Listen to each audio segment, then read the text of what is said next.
আমরা মুসলিমরা এই যুগে শুধু কনজিউমার হতে ভালোবাসি, কেউ প্রডিউসার হতে চায় না, কেউ বড় বড় ব্র্যান্ড মেক করতে চায় না, কেউ বিজনেস করতে চায় না যেখানে এখানে আমাদের একটা প্রফিট আসবে, যে প্রফিট দিয়ে আমরা উম্মার খেদমত করবো। আশ্চর্যের বিষয় কি জানেন, কাফের খ্রিস্টান থেকে ইহুদিরা ফুড আইটেম থেকে নিয়ে মার্কেটিং প্লেস, অ্যামাজনের মতো বড় বড় কোম্পানি, অ্যাপলস এর মতো বড় বড় কোম্পানি, সো এরকম বিগেস্ট কোম্পানিগুলা সবগুলাই হচ্ছে কাফেরদের, খ্রিস্টানদের, ইহুদের, ভিন্ন ধর্ম মতাদর্শীদের। কিন্তু আমাদের মুসলিমদের কিছু নাই। কিন্তু আল্লাহ তাআলা তো এটা কখনো বলেন নাই। ইসলামের স্বর্ণযুগে আমরা তো এটা কখনো দেখিনি।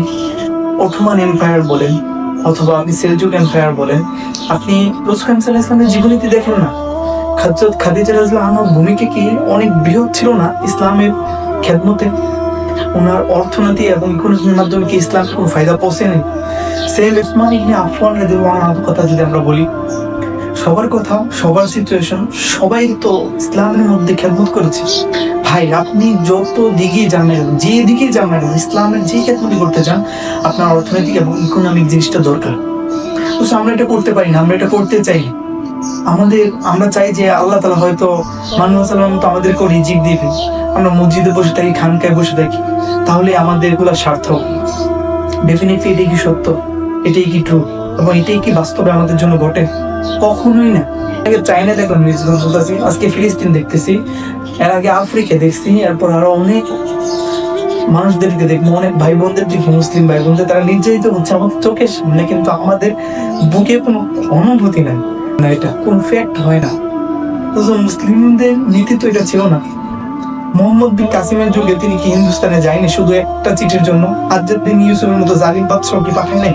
আমাদের হৃদয় কি ওই সমস্ত জালিম বাদশাদের থেকেও বেশি কঠোর হয়ে গেছে?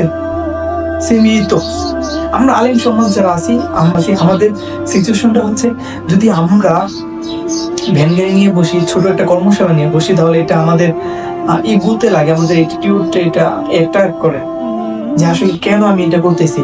ডেফিনেটলি আমার কথাই যদি বলি, আমি বিজনেসের মধ্যে ভ্যান গাড়ি নিয়েও বসছি, তো তখন আমি একজনকে টিচ করছি, আরে আমি অনেক কিছু শিখেছি, ইংলিশে ওয়ার্ড হোক বা অন্য কিছু হোক, সে আমার বলতেছে, Tarique Mahmud, are you doing that?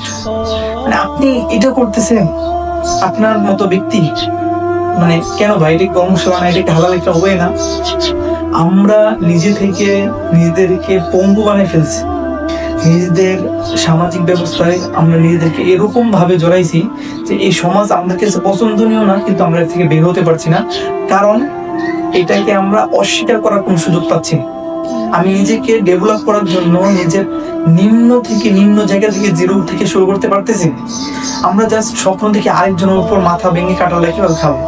উম্মার এই ক্লান্তিকর যুগে আমরা কিছুই করতে পারতেছি না। এর চাইতে বড় আফসোসের বিষয় আমাদের জন্য কি হতে পারে? আমরা কি করি? জাকাত নেই, জাকাত নেই। আল্লাহ তাআলা থেকেই বলছো, আকিমুস সালাতা ওয়া আতুজ যাকাত, জাকাত নাও, জাকাত দিতে হবে না, জাকাত নাও। আলিয়াদুল উলিয়া খায়রুম মিনাল ইয়াদিস সুফলা, নিচের হাতটা তো উত্তম উপরে হাতের চেয়ে, তাই না? সেমই কথাগুলোই তো আমরা পড়ছি 10 বছরে, সেমই জিনিসগুলোই তো আমরা শিখছি, লার্নিং করছি উস্তাদদের থেকে, এবং এই জিনিসগুলো এখন প্রয়োগ করতেছি। অ্যাকচুয়ালি আমরা এই হাঁটু ভাঙ্গা উম্মাহ ছিলাম না। আমাদের কৈফিয়ত, স্বভাব, ক্যারেক্টার কোন কিছুই এরকম ছিল না, কিন্তু এখন আমরা এরকম হয়ে গেছি। আল্লাহ তাআলা তো রিজিক অনুসন্ধানের কথা বলছে। আমি যদি হযরত ওমর রাদিয়াল্লাহু আনহুর একটা ঘটনা বলি, ওমর রাদিয়াল্লাহু আনহু যুগে একদল যুবক মসজিদে বসা ছিল, তখন তিনি আজ করেন যে আসলে তোমরা রিজিক অনুসন্ধানের জন্য কি করবে এখানে যে বসে রয়েছে? পরে আল্লাহ তাআলার পক্ষ থেকে রিজিক আসবে। তখন ওমর রাদিয়াল্লাহু আনহু তাদেরকে বের করে দিলেন এবং বলেন যে তোমরা রিজিক অনুসন্ধান করো। আল্লাহ তাআলা কি বলেন না, বাইদা কুতিয়াতিস সালাতু ফান্তাশিরু ফিল আরদি ওয়াবতাগু মিন ফাদলিল্লাহ, ওয়াবতাগু মিন ফাদলিল্লাহ কি বলে নেই? ফান্তাশিরু এটা কি বলে নেই? আরে ভাই, আসমান থেকে রিজিক আসে না কখনো, আসমান থেকে রিজিক টপকায় না। আসমান থেকে আল্লাহ তাআলা বৃষ্টি দেয়, বৃষ্টিকে একটা উসিলা বানায় যাতে আমরা রিজিকটাকে মেক করতে পারি। আল্লাহ চান আমরা যেন করি, কিন্তু আমরা করতে চাই না। আপনি যদি অর্থনীতিতে স্বাবলম্বী না হন, আপনি উম্মার খেদমতটা কিভাবে করবেন? ভাই, যাকে আমি জিজ্ঞাসা করি, যাকে আমি বলি ভাই উম্মার খেদমত কি আপনি করবেন না? না ভাই, আমার জন্য রেসপন্সিবিলিটি এটা। হাজারো ছাত্র আছে, হাজারো আলেম আছে, হাজারো পিপল আছে যারা দিনদার, তারা করবে এটা, আমি কেন করবো? ভাই আপনি না করলে প্রত্যেকটা মুসলমান যখন এরকম বলবে আমি কেন করব, তখন করবেটা কি? আমরা বিজনেস ইন্ডাস্ট্রি গুলো মেক করতে পারি ভাই, চাইলে আমরা মেক করতে পারি, ছোট একটা স্কিল, মার্কেটিং স্কিল, এগুলো আমরা শিখতে পারি। গ্রাফিক ডিজাইনার, ওয়েব ডেভেলপমেন্ট, এগুলো আমরা শিখতে পারি। এগুলোর মধ্যে এখন ওয়ার্ল্ড চলতেছে, হালকা একটু ইংলিশ ভাষা আমরা শিখতেই পারি। এগুলো লার্নিং প্রফিট আনা দরকার, আমরা এগুলো হারাম করে রেখেছি।